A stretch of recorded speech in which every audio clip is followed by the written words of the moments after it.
Dune is about the relationship of human with nature.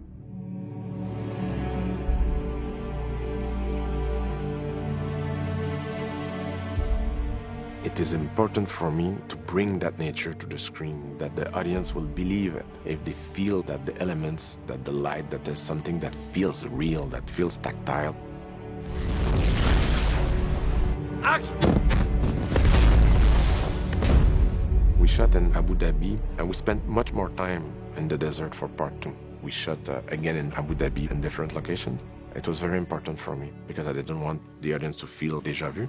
Working with a full crew, we went deep in the desert and spent weeks this time. What's special about this is, I mean, it doesn't take much to immerse yourself in the world, you know?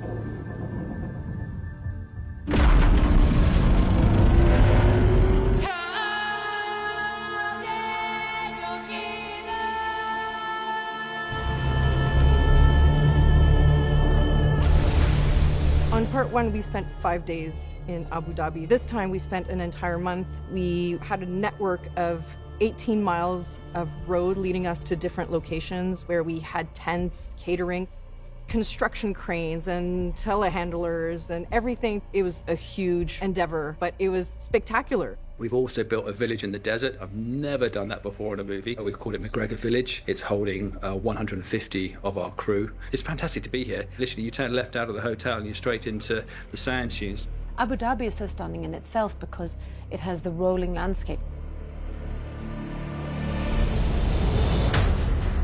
In the area Liwa, seeing these colors of dunes, of sands, change through the whole day, the way it moves by this. It's one of those things that you won't see unless you really come here.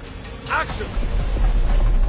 The fact that we got to start the day at sunrise, you know, it's a bit of a gift. I think people pay a lot of money to go and do that. Yet we were there at sunrise and the sunset every day. We actually didn't know how we were going to get equipment where we needed to go. It's been actually quite easy, and all the facilities have been fantastic, top-notch, and the crew seem to be really happy. Epic Films is a servicing company. When producers such as Legendary come into town, we provide full support from scouting to casting to logistics to visas, A to Z. We have over 300 local crew, local extras appearing in front of camera. We've had to build over 30 kilometers of temporary roads, and after being on set every day, you need to kind of switch off. So, you know, we're in the Casa Al Sarab, which is an amazing five-star hotel. The government in general has been massively supportive. Then on top of that, we have all these base camps with all kinds of support space on site of the Liwa Desert fully provided. On this movie, we leaned in considerably to the increased volume of action on this, and we needed more work to be done here. The folks here at Abu Dhabi with the Abu Dhabi Film Commission and Image Nation, they were able to put together a package that made sense for us to not just come here, but come here for a considerable amount of time to really get the value of this desert onto the screen. Dunes to me are like kind of the ocean, and there's no better place than obviously Abu Dhabi to kind of capture that. We shot in Abu Dhabi because what we accomplished there would have been absolutely impossible to do somewhere else.